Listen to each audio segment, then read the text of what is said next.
नमस्कार दोस्तों, GNS news में आपका स्वागत है। हर उपयोगी जानकारी और काम की खबर से अपडेट रहने के लिए अभी सब्सक्राइब करें हमारे चैनल को और साथ में बेल आइकन भी प्रेस कर ले और वीडियो को ज्यादा से ज्यादा दोस्तों में शेयर करें। तो चलिए बढ़ते हैं खबरों की ओर।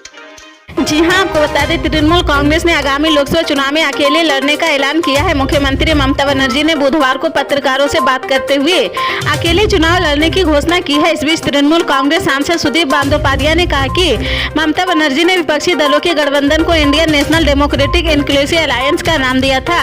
टीएमसी नेता ने गुरुवार को मीडिया से बात करते हुए कहा, इंडिया अलायंस ममता बनर्जी के नाम पर बना था। उन्होंने ही गठबंधन को इंडिया नाम दिया था। वह चाहती थी कि गठबंधन सफल हो, इसलिए हर पार्टी का उद्देश्य सिर्फ बीजेपी हटाओ देश बचाओ होना चाहिए। टीएमसी नेता का बयान ऐसे समय में आया है जब ममता बनर्जी ने घोषणा की है कि वह बंगाल में अकेले चुनाव लड़ेगी।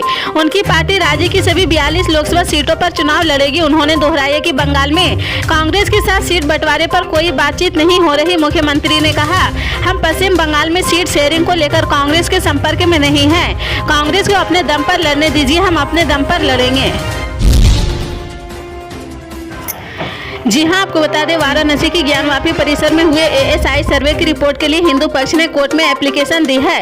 इससे पहले बुधवार 24 जनवरी को ही जिला कोर्ट ने इस एएसआई सर्वे की रिपोर्ट दोनों पक्षों को सौंपने का आदेश दिया है, जिसके बाद आज हिंदू पक्ष की ओर से रिपोर्ट को हासिल करने के लिए अदालत में अर्जी दी गई है। एएसआई रिपोर्ट को लेकर हिंदू पक्ष का कहना है कि सर्वे की रिपोर्ट मिलने के बाद इस कॉपी को अध्ययन किया जाएगा ताकि पता चल सके कि सर्वे में क्या क्या बातें सामने आई है। रिपोर्ट मिलने के बाद ज्ञानवापी मामले में अगली सुनवाई 6 फरवरी को होगी। हिंदू पक्ष ने एएसआई सर्वे रिपोर्ट प्राप्त करने के लिए कोर्ट को आवेदन सौंप दिया है। वाराणसी जिला अदालत ने 24 जनवरी को ही ज्ञानवापी परिसर के एएसआई सर्वे की रिपोर्ट दोनों पक्षों को देने का आदेश दिया था। अदालत के आदेश के मुताबिक सभी पक्षकारों ने प्रार्थना पत्र देने पर सर्वे की हाई कॉपी मुहैया करा दी गई है।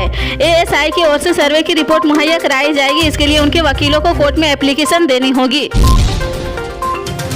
जी हां, आपको बता दें, महाराष्ट्र में मराठा आंदोलन तेजी से तूल पकड़ रहा। मुंबई पुलिस ने मराठा आरक्षण को लेकर मनोज जरांगे पटेल के मोर्चे की परमिशन नहीं दी है। 26 जनवरी को मराठा मोर्चा मुंबई पहुंचने वाला है। इससे पहले ही मुंबई पुलिस ने मराठा मोर्चा निकालने वालों को नोटिस जारी किया है।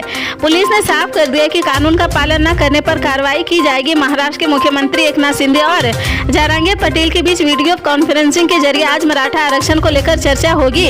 महाराष्ट्र सरकार जरांगे पटेल से 1 बजे तक का समय मांगा था। इस पर सरकार ने सकारात्मक फैसला देने का वादा किया है। इससे पहले मुंबई उच्च न्यायालय ने बुधवार को मराठा आरक्षण कार्यकर्ता मनोज जरांगे के अपने समर्थकों के साथ मुंबई में प्रवेश पर रोक लगाने से इनकार कर दिया है। लेकिन महाराष्ट्र सरकार ने यह सुनिश्चित करने को कहा कि नगर की सड़कों पर जमा नहीं होगी। न्यायमूर्ति एएसआई गटकरी और न्यायमूर्ति श्याम चांडा की खंडपीठ ने कहा कि यह सुनिश्चित करने के लिए सरकार के पास आवश्यक कार्रवाई करने का अधिकार है कि कानून व्यवस्था की स्थिति खराब नहीं हो और शहर की सड़कें बाधित नहीं हो।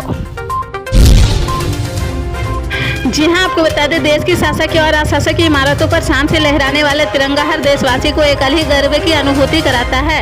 पर क्या आप जानते हैं कि हमारे देश की आन बान और शान यह तिरंगा कैसे तैयार किया जाता है? तो चलिए हम आपको बताते हैं कि किस तरह से यह झंडा तैयार किया जाता है, जो कि देश में केवल 3 ही जगहों पर बनाया जाता है, जिसमें एक महत्वपूर्ण स्थान मध्य प्रदेश के ग्वालियर जिले का भी है, जो ग्वालियर की पहचान देश के कोने कोने तक पहुँचाता है। बता दें कि भारत की पहचान तिरंगा देश में केवल 3 जगहों पर तैयार किया जाता है। उन जगहों से तिरंगा झंडा को देश भर में सप्लाई किया जाता है। मध्य प्रदेश के ग्वालियर के अलावा महाराष्ट्र के मुंबई और कर्नाटक के हुबली में ये झंडे तैयार किए जाते हैं। ग्वालियर से देश के तकरीबन 16 से अधिक प्रदेशों के लिए ये झंडा सप्लाई किए जाते हैं।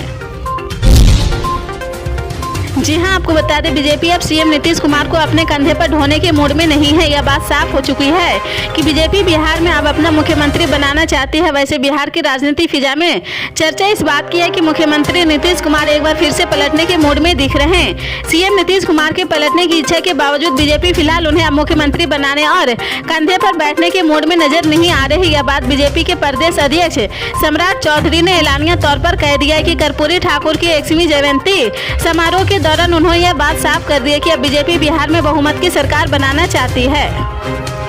सम्राट चौधरी ने दो टूक कहा कि बिहार में एक मजबूत सरकार बनने और भू माफिया, बालू माफिया और शराब माफिया सभी पर लगाम लगे।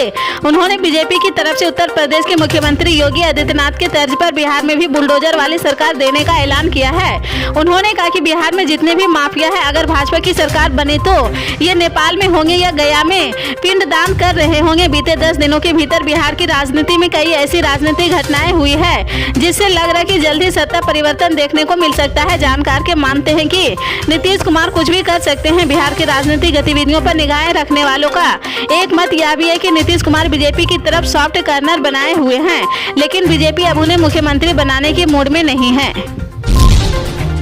जी हां, आपको बता दें, इजराइल ने भारत से होने वाले व्यापार को जारी रखने के लिए नई तरकीब निकाली है। इसे इजराइल से आने या जाने वाले माल को हूती विद्रोही के हमले का कोई खतरा नहीं होगा। हूती विद्रोही गाजा पट्टी में हमले के कारण लाल सागर से होकर गुजरने वाले किसी भी इजरायली जहाज पर हमला कर रहे हैं। ऐसे में इजराइल ने अब भारत के साथ व्यापार के लिए संयुक्त अरब अमीरात के माध्यम से माल परिवहन करने की योजना बनाई है। इजराइल के बयान पर अभी तक यूएई के अधिकारियों की ओर से कोई भी टिप्पणी नहीं की गई है। इजरायली परिवर्तन मंत्री मिरी रेगेव ने एक्स पर कहा कि हमने अबू धाबी से इजराइल तक माल को जमीनी रास्ते से लाने के लिए पेशेवर टीमों की स्थापना की है। उन्होंने कहा कि माल के भूमि परिवहन से समय 12 दिन कम हो जाएगा।